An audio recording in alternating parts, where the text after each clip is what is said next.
There are a number of new positive and negative effects new media the internet has had on children and adolescents. According to the PAW Internet, 93% of U.S. teenagers aged 12 to 17 use the internet on a regular basis. Park, 2011. Some of the positive impacts include a greater access of educational material, increased educational skills, and wider preparation in a global society.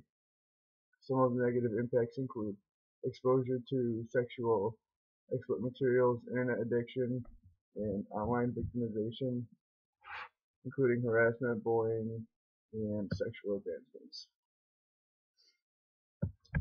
One of the positive effects of the internet on children and adolescents has been in the area of the cognitive outcomes or increased educational skills. According to a NSF report in 2001, visuals spatial skills have been consistently observed to improve by computer activities. Computer gaming increased these skills by practicing these skills. Jackson I. and Bianca, 2003. Additionally, grade point averages and scores reading standardized tests were considered. The study examined whether the internet used during that time period before these assessments predicted academic outcomes. The survey found in the area of reading those children who faced the internet greater gains as compared to those who less used it. Jackson I. and Bianca, 2003.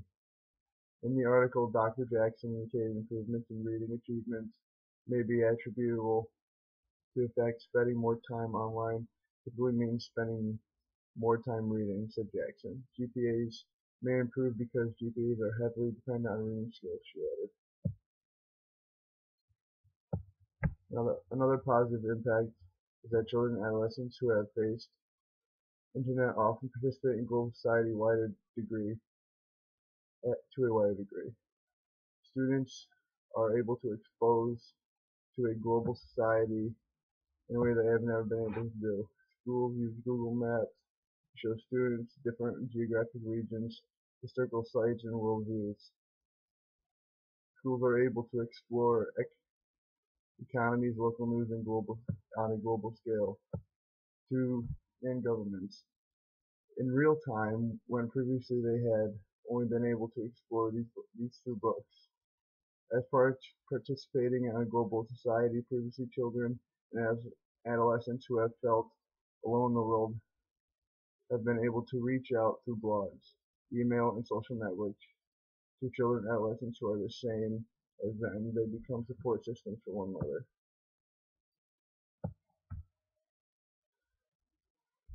The negative impacts that children and adolescents often experience are very similar to those that adults can experience when working on the internet.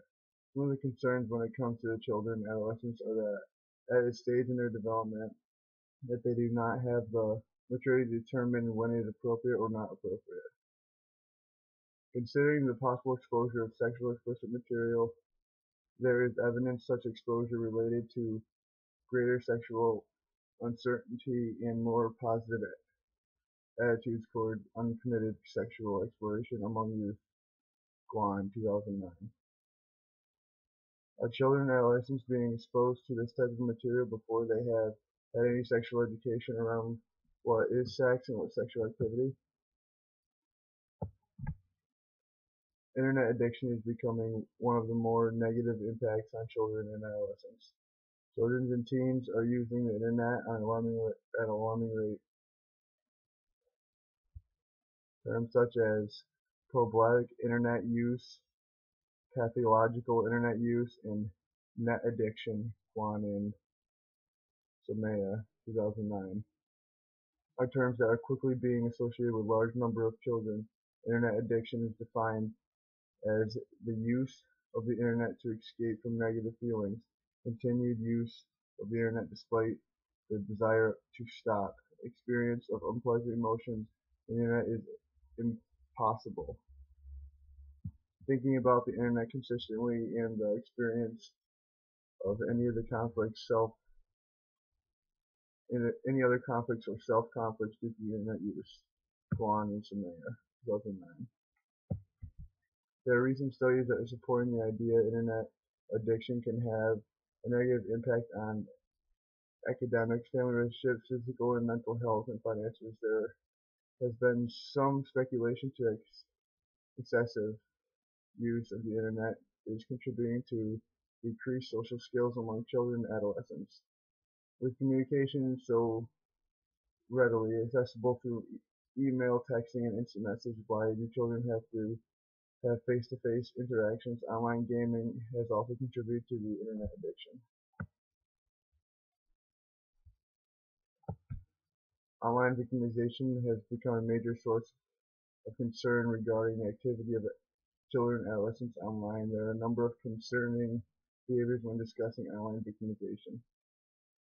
Online harassment is threats or other offensive behavior, not sexual solicitation, sent online to youth or posted online to be used for others to see.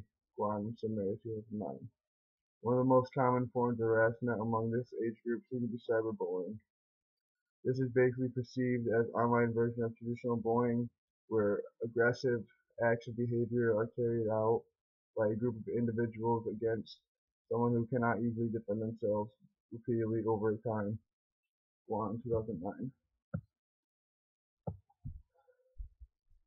In the Guan and Samaya article, they state there are a number of different methods of cyberbullying, including name-calling, gossiping, spreading rumors, making threats, and sending malicious